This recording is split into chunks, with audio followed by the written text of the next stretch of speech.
de la clínica, perdón, El Rosario, con nuestro tema impactando la resistencia antimicrobiana con PROA. El doctor Fiber es médico especialista en medicina interna de la Universidad del Rosario y en enfermedades infecciosas de la Universidad de Antioquia. Cuenta además con una maestría en epidemiología de la Universidad CES y una especialización en gerencia integral de servicios de salud de la Universidad del Rosario. Con más de 12 años de experiencia en el control y prevención de infecciones, actualmente se desempeña como coordinador del programa de epidemiología hospitalaria y control de infecciones en la Clínica El Rosario. Doctor Fiber, bienvenido.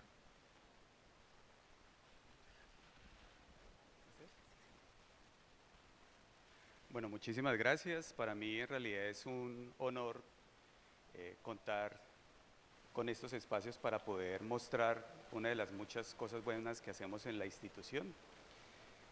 Y lo que nos trae ahora es poderles ilustrar de cómo nosotros de manera sencilla y de manera progresiva fuimos implementando estrategias para hacer que nuestros colegas, nuestros especialistas, usen cada vez mejor los antimicrobianos. No sé si han visto las últimas proyecciones de la Organización Mundial de la Salud. La resistencia antimicrobiana va a desplazar en el año 2050 a las enfermedades, a la muerte por enfermedades cardiovasculares, ¿sí?, como segunda causa de muerte en el mundo. Es decir, aquellos que vamos a requerir antibióticos después del 2050, nos vamos a ver en un escenario muy difícil de buscar terapias efectivas para tratar estas enfermedades infecciosas. Educar a especialistas y colegas en uso de antimicrobianos es muy complicado. No hemos podido lograr altas tasas de adherencia a la higiene de manos, una medida absolutamente básica para ello. Ahora educar sobre prescripción de antimicrobianos es muy difícil. Sobre todo que el plano de la discusión no es un plano académico, como pasa en muchos temas en medicina, sino que es un plano como abstracto. ¿A qué me refiero? A que los antimicrobianos, para mí es uno de los medicamentos que más le atañan efectos para el cual nunca fueron creados. Entonces la discusión se hace en ese plano abstracto. Por ejemplo, el intensivista te dice que utilizó cierta terapia antimicrobiana, le subió el espectro porque le dio miedo. Entonces el miedo es una cosa como abstracta, no está dentro del plano académico. ¿Y cómo discutimos con el miedo? ¿Sí? Es que le subí el espectro antimicrobiano porque me dio ansiedad. Entonces otro efecto de los antibióticos, efecto ansiolítico. Entonces todos esos planos abstractos en los cuales la discusión académica no tiene espacio, pues se hace a veces muy difícil, ¿sí? Y educar en medicina, a pesar de que somos en teoría las profesiones que más estudiamos, educar ese tipo de cosas en los especialistas es muy difícil, ¿cierto? Ve, ¿y por qué le colocas este tipo de profilaxis? No, porque el profe lo hacía, ¿sí? Entonces son planos como muy abstractos en los cuales cambiar conductas que se han hecho durante mucho tiempo no es fácil. No poseo ningún conflicto de interés en la presente charla. Durante la charla se pueden expresar opiniones o lanzar juicios de valores que en realidad no representan la posición de ninguna institución en especial, más de quien las dice.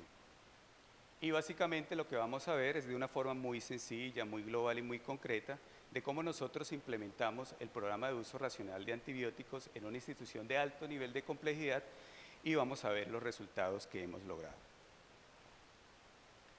Bueno, para los que no son de la ciudad de Medellín, esta es la institución en la cual laboro, es la Clínica El Rosario, una institución que pertenece a la comunidad de las Hermanas Dominicas de la Presentación, mi segundo hogar. Tiene dos sedes, uno en la sede del Poblado, que es donde se está desarrollando esta experiencia. Nosotros tenemos en la clínica una población muy variable y esta población muy variable hace que las indicaciones de prescripción de antibióticos sean también muy diversas. No solamente atendemos población adulta, sino que atendemos también población en edad pediátrica y población obstétrica. Entonces las indicaciones y las diferentes patologías que puedan indicar el uso de tratamiento antimicrobianos pues son bastante amplias. Somos una institución de alto nivel de complejidad. Ahí solamente un ejemplo, digamos, de las especialidades y de las patologías que atendemos. en nuestra clínica servicios de hemato-oncología, trasplante de progenitores hematopoyéticos, tenemos grupos reconocidos a nivel nacional e internacional en cirugía reconstructiva craneofacial, también en cirugía reconstructiva ósea y bueno, y un conjunto de patologías propias de un hospital de alto nivel de complejidad. ¿Cómo lo implementamos? Cuando uno aborda o, digamos, le toca desarrollar o implementar un programa de uso racional de antibióticos, siempre se enfrenta a qué tipo de programa va a usted implementar. Un programa de restricción preaprobación y un programa de auditoría y retroalimentación.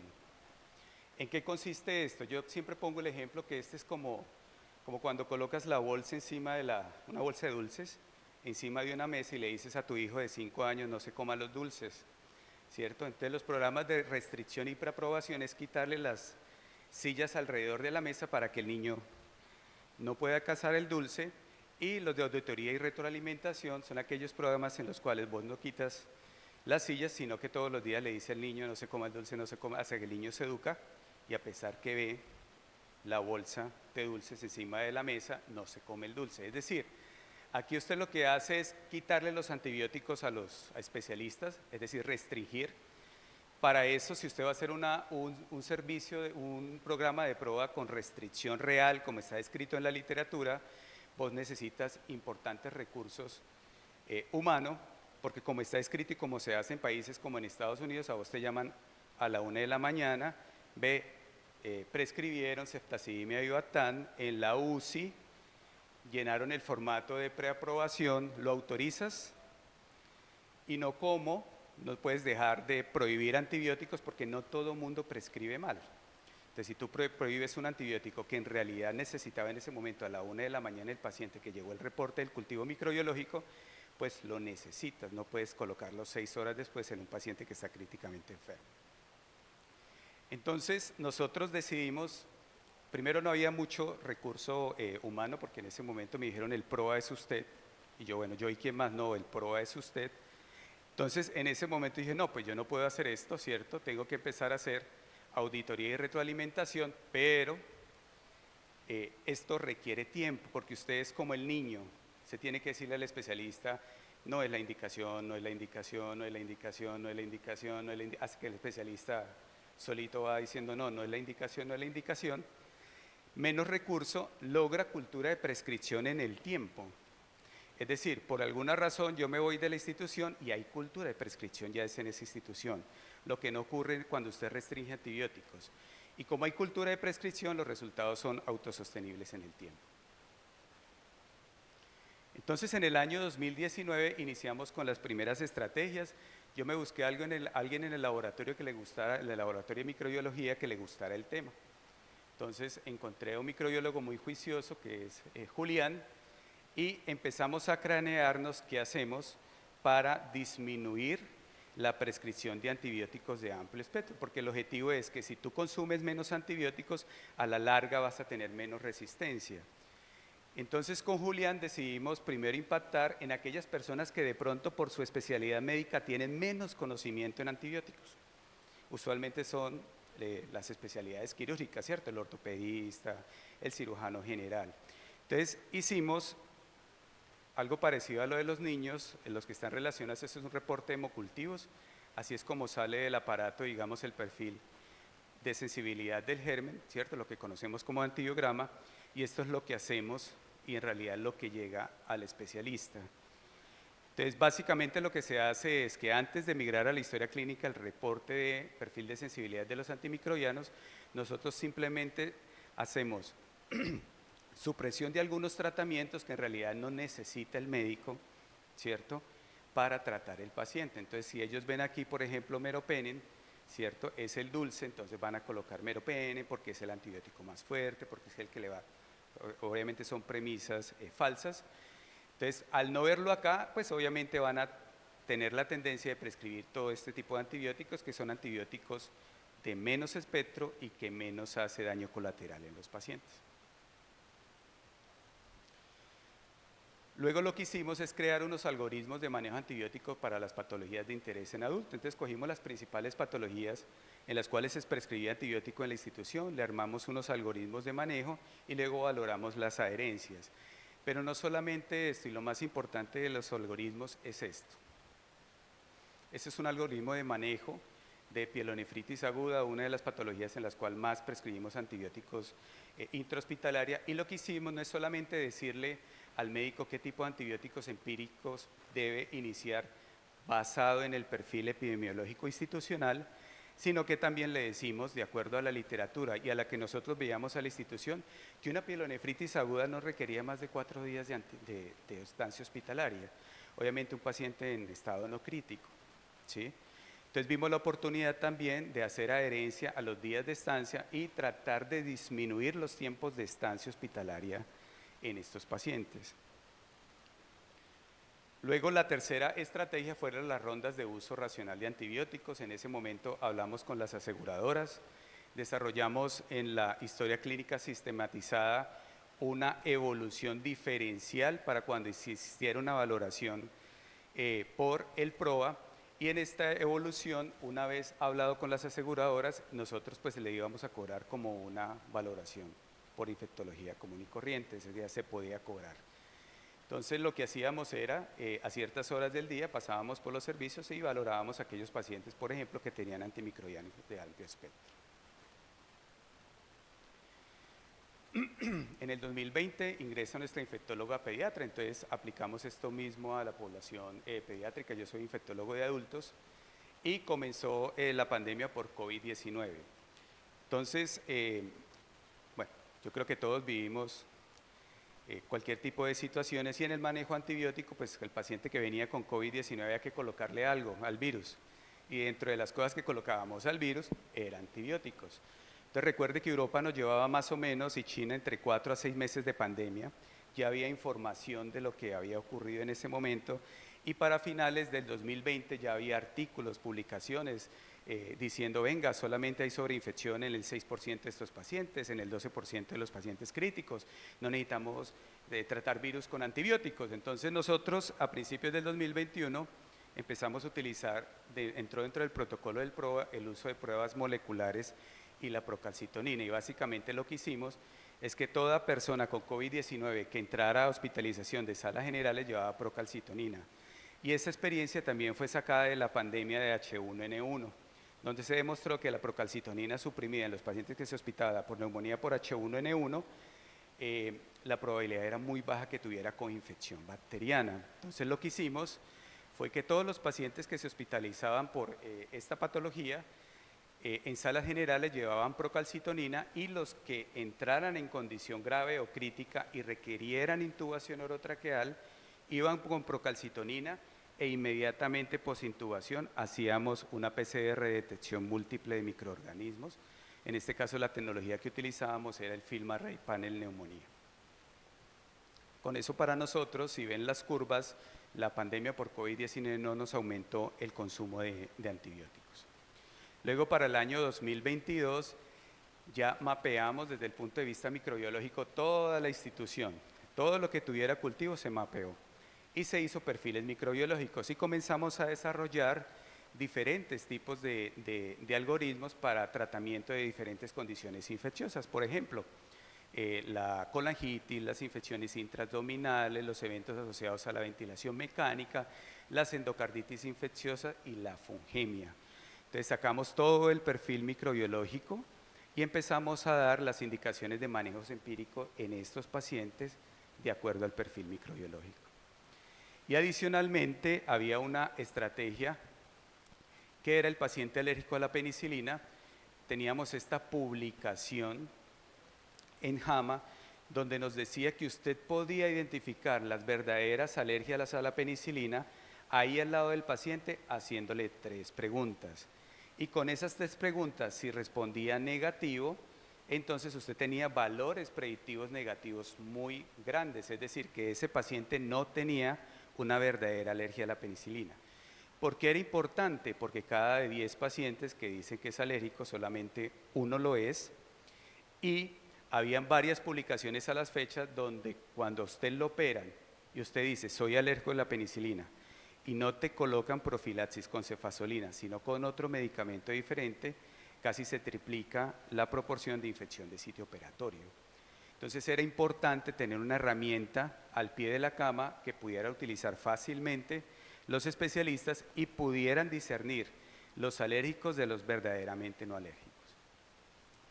Esto es un ejemplo de la estrategia número 6, que era mapear todas las patologías infecciosas. En ese año se me aumentaron las interconsultas por mastitis puerperal, y yo tantas cosas que tengo que hacer, no, yo no puedo estar viendo mastitis puerperal, perfilamos las mastitis puerperales, dijimos a los ginecostetras, venga, la clindamicina que ustedes están utilizando, el 30% son resistentes, por eso no les está funcionando, es decir, 1 de cada 3, vamos a cambiar el tratamiento antibiótico empírico y ya después se mira con el cultivo si puedes ajustar la terapia antimicrobiana. Ese es un ejemplo de las muchas patologías que perfilamos. Luego, en el año 2023, más o menos medio tiempo de un químico fue asignado al PROA, y con ese químico desarrollamos, digamos, varias actividades. Entonces, las rondas de ajuste terapéutico se convirtieron en rondas de valoración de todos los cultivos de la clínica positivos. Entonces, todos los cultivos positivos de la clínica le llegaban al químico farmacéutico. ¿Qué hacía el químico? Miraba el germen, iba al protocolo del PROA y se daba cuenta si el tratamiento era adecuado, ¿sí? Pero a veces existían problemas del día a día, ¿cierto? Entonces del laboratorio se les olvidó mandar los cultivos del día de ayer, entonces no, que mandé 3 pero en realidad eran 5, digamos cosas que tenemos en las instituciones cuando no tenemos procesos automatizados. Para el año 2023 participamos en una convocatoria internacional de PROA. Se presentaron 53 PROAs a nivel internacional, premiaban a 12, de Latinoamérica ganamos 3 y nos ganamos una financiación. Con esa financiación, eso fue de Biomerie, había un programa que se llamaba REAL, era un programa que ya existía. ¿Qué fue lo que se desarrolló y casi demoró un año? Y era que este programa se lograra comunicar con el sistema de identificación del microorganismo, y apenas el aparato sacara el microorganismo con el antibiograma, migrara a este panel de control. Y el panel de control clasificaba la resistencia en cuadros. Entonces, por ejemplo, este es un ejemplo. En la clínica hay 2 meticilinos resistentes, afortunadamente aquí no se ve, hay BLE, hay carbapenemasas, pero cuando va yendo positivo este cuadro se va llenando de cuadritos, uno le hace clic al cuadrito, se despliega la ubicación del paciente, se despliega el antibiograma, ¿sí? Y se despliega, digamos, bueno, un conjunto de variables allí que podemos utilizar para valorar la adecuada prescripción o no de ese paciente. Entonces era un tablero de control que teníamos nosotros en tiempo real, y ya esta parte muy manual, dependiente también a veces de errores propios de la actividad del día a día y del ser humano, entonces los fuimos resolviendo con esto. En el 2024 creamos el 8º módulo, que es el tiempo al antibiótico. El tiempo al antibiótico consistía en que, digamos, con respecto a la demora en el cual yo tengo el paciente desarrolla síntomas de enfermedad infecciosa y yo me demoro en colocarle el antibiótico, en realidad la mortalidad impacta si me demoro más de 1 hora o no en el paciente que está en choque séptico. Actualmente en la literatura ya es más claro que en el resto de condiciones me puede demorar hasta 6 horas sin impactar en la mortalidad del paciente. Es decir, el paciente que llega a urgencias en choque.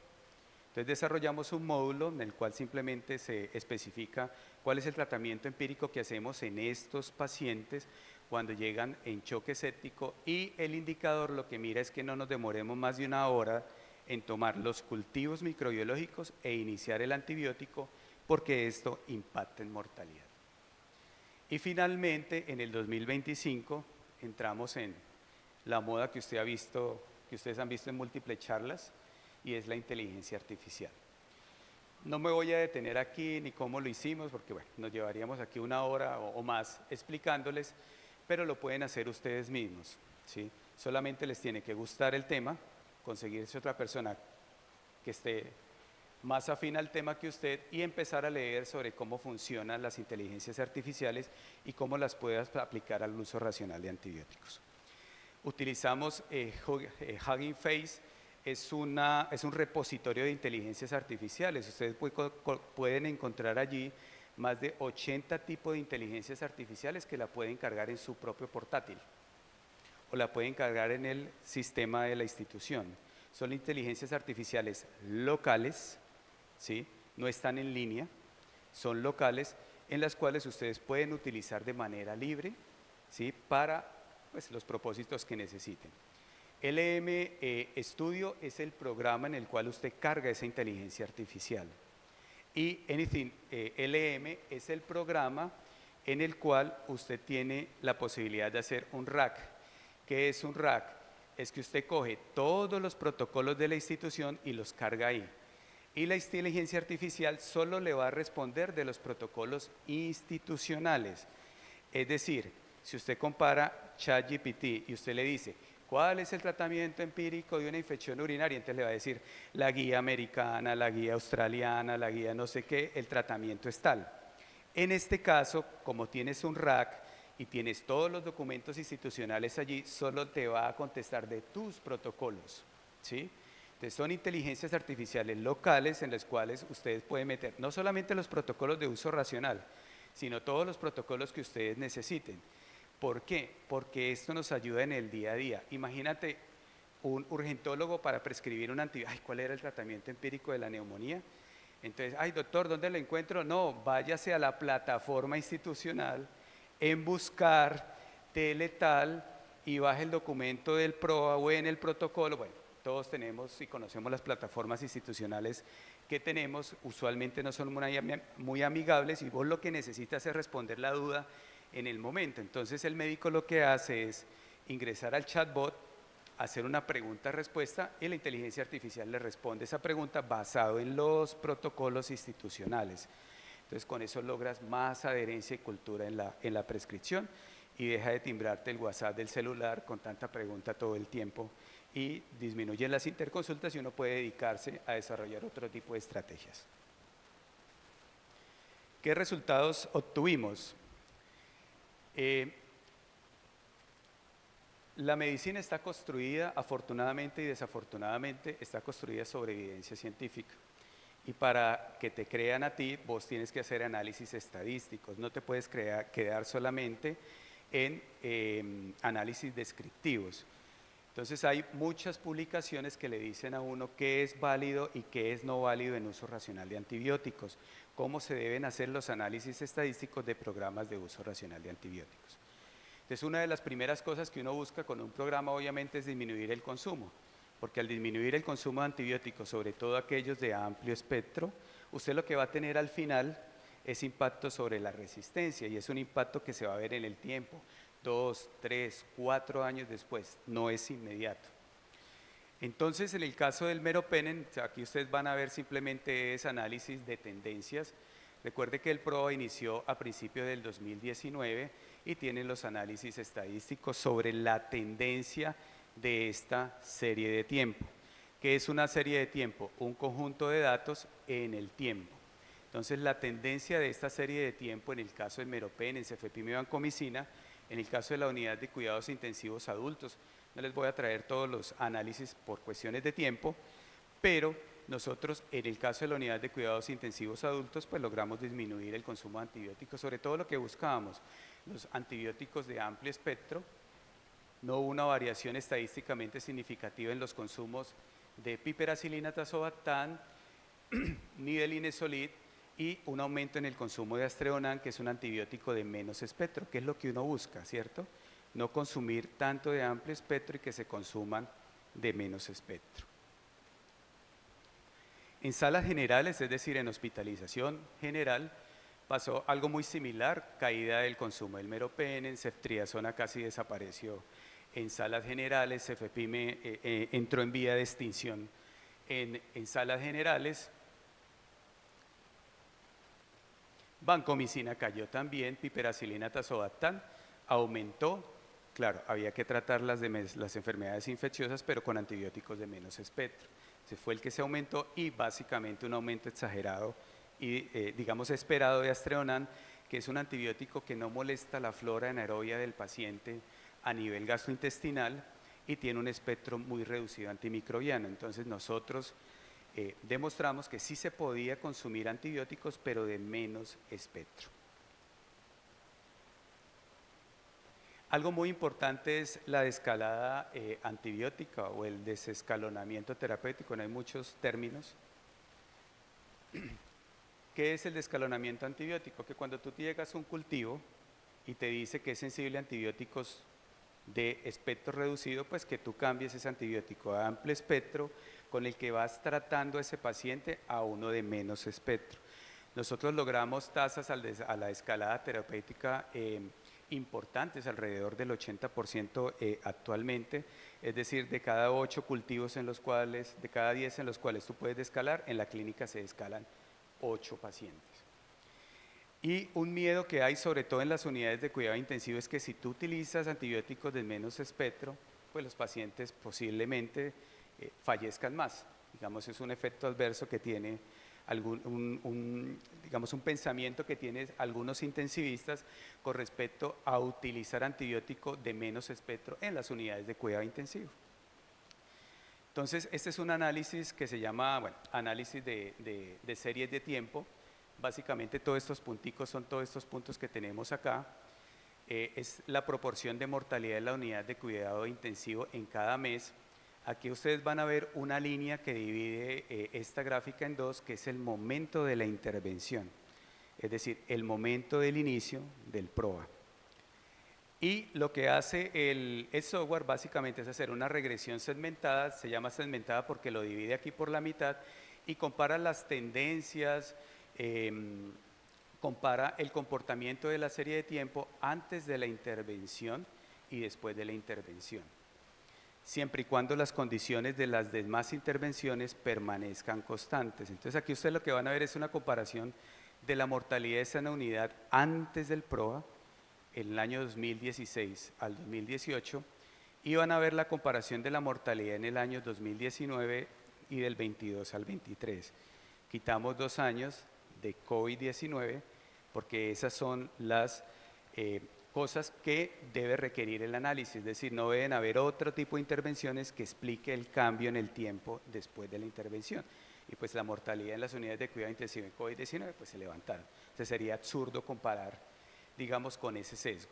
Entonces lo que observamos básicamente es que no hubo un cambio estadísticamente significativo cuando se comparaba la mortalidad previa a la intervención y posterior a la intervención. Aquí tenemos la infección por enterobacterias resistentes a carbapenémicos en la unidad de cuidado intensivo.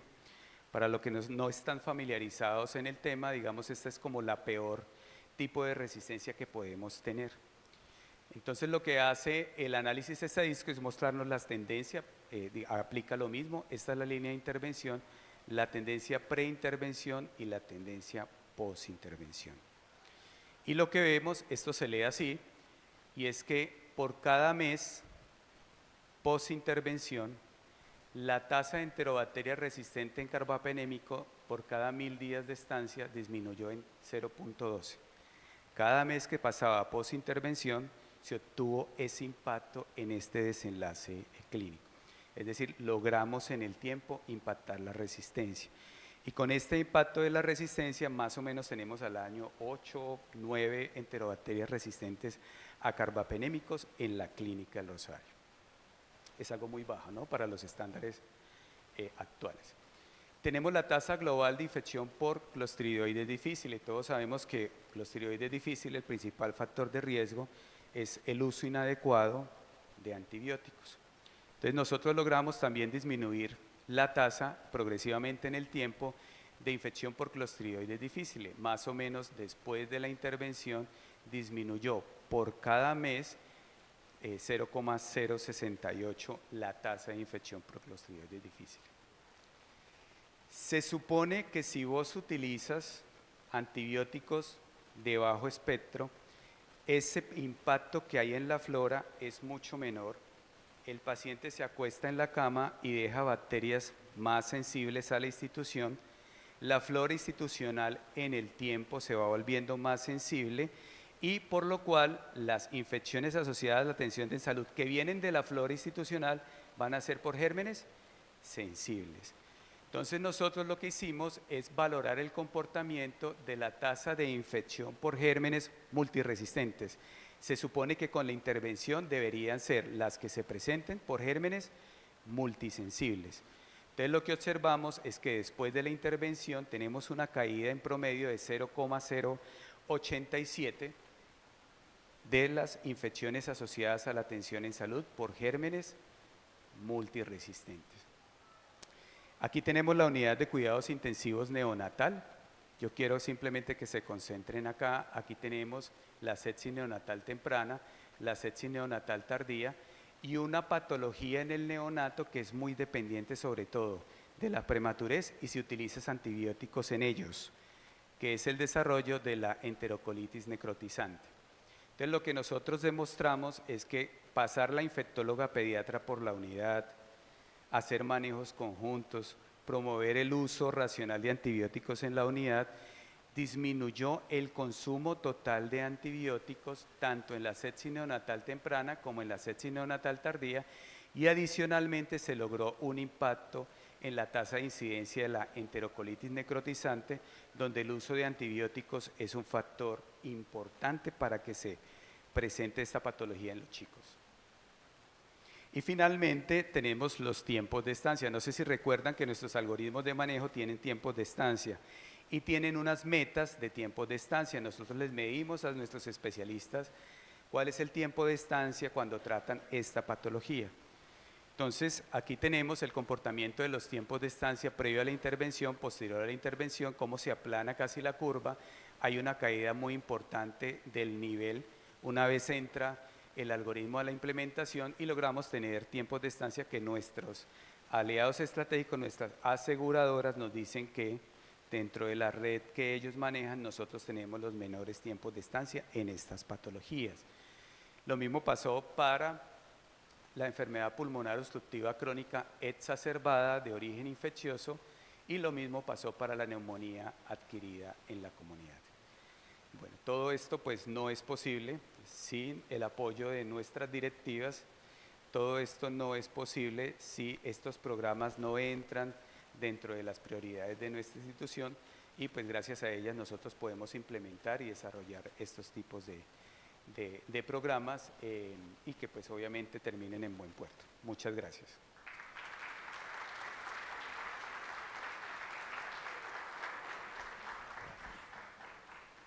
Un agradecimiento muy